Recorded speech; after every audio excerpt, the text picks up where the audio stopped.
देश के नाम पे सब्सक्राइब नहीं किया तो क्या किया दोस्तों, सब्सक्राइब करके जाना और वीडियो देखना आखिर तक। जय Shri Ram.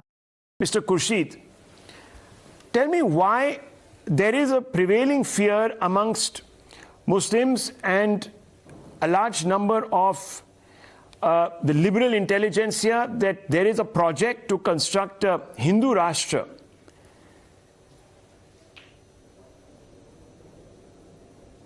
Well, to be fair, the aspiration for a Hindu Rashtra, whatever that means, I'm not even sure there is clarity about what a Hindu Rashtra means. We can go into the specifics in a moment, but there is ample data and evidence available that people have been speaking of a Hindu Rashtra, or speaking of dimensions that point towards a Hindu Rashtra. If they don't want to bring about a Hindu Rashtra, then they can just simply say that we have no intention of bringing about Hindu Rashtra. Let's be clear that the dominance or the significance of the beliefs of the majority in our country have to be respected, and they are automatically fed into the system and are part of the system. That's what a majority-minority democratic situation and a constitutional law is about. Therefore, these are not a binary that you're either for a Hindu Rashtra or you're against any form of Hindu influence in our way of life, in our way of national life. That binary is not available. And if that binary is used, it's used dishonestly. I do believe that this is the ground reality. This is the ground reality. Okay, SAI Deepak, we are seeing the scenes now in the Karnataka Assembly. Legislators on mattresses spending nights, virtually blockading the House, saying 5 sedition charges. If you don't, we know what you are up to. You are going to realize this dream of flying the saffron flag, which will end any pretenses of India being a secular, liberal country. How do you respond to this? I think I agree with Mr. Khurshid on the point that there is no clarity with respect to the nature of this Hindu Rashtra. Therefore, at this stage, to speculate as to whether a Hindu Rashtra, as it stands in terms of what it is meant to be or what they want it to be, will it translate to an anti-minority bias? I really don't know what is the basis of this particular conclusion. Two, I think when you mention or when you speak of a Hindu Rashtra, we have to take into account what is it that most people who have been the proponents of this particular idea, what is it that they have said? The point that has been made repeatedly is that you do not deny the dharmic antecedents of this particular civilization, and you do not try to sever its present from its past, but that does not in any manner translate to shrinkage of the rights of minorities which have been promised under the Constitution, and put faith in the fact that even when this Constitution did not exist, it is this particular land that has welcomed non-Hindu minorities from across the world who were persecuted. Therefore, first of all, I think there is a need for some kind of clarity on the metes and bounds and the outer limits of this Hindu Rashtra. Therefore, a definition is important.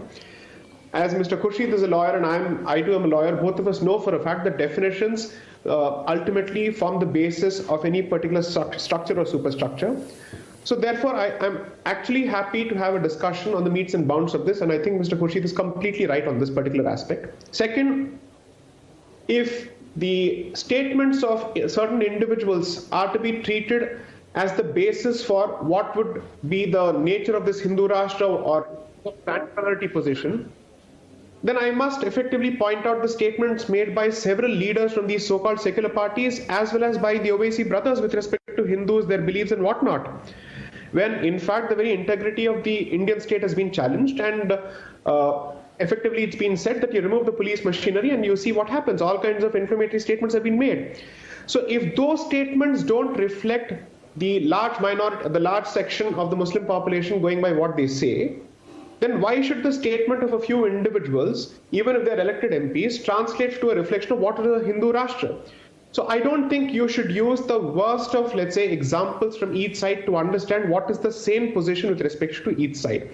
If you're asking for sanity, then you ask for what is it that the average Hindu says with respect to this, what is it that the average Muslim says with respect to this.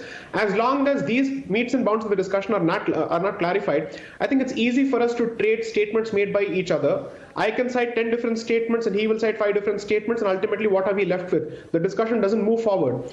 The core issue is this. One, why is there a need for a discussion on Hindu Rashtra? Why does it start? And is it recent?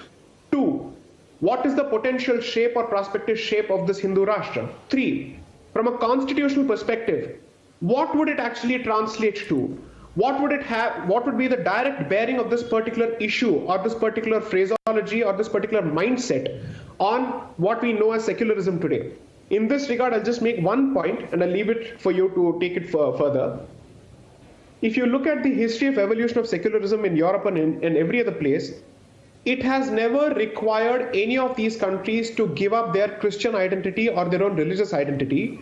Secularism, when followed in Europe, United States, and every other place which happened to be the mothership, so to speak, of this particular construct, have been very clear that while we clearly identify ourselves to be either a Christian nation or a Protestant nation or a Catholic nation, we promise that we will give equal rights to others who do not subscribe to this particular denomination or this particular faith.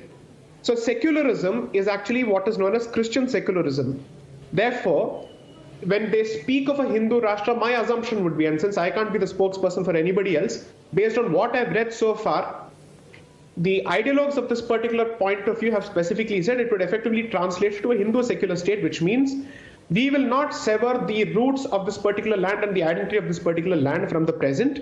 At the same time, we will treat everybody with a certain degree of respect and at par with each other as far as the law is concerned. To that extent, in principle, I genuinely don't see a problem.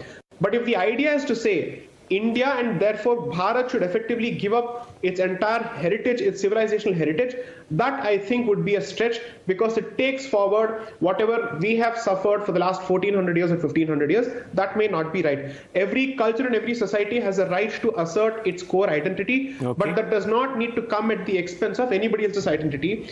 But if someone else believes that the assertion of the native identity is necessarily anti-particular group, then they have to really ask themselves, why have they positioned themselves in such an adversarial position or fashion as far as the native identity is concerned? That's a question for them to answer, not for the majority to answer. Okay.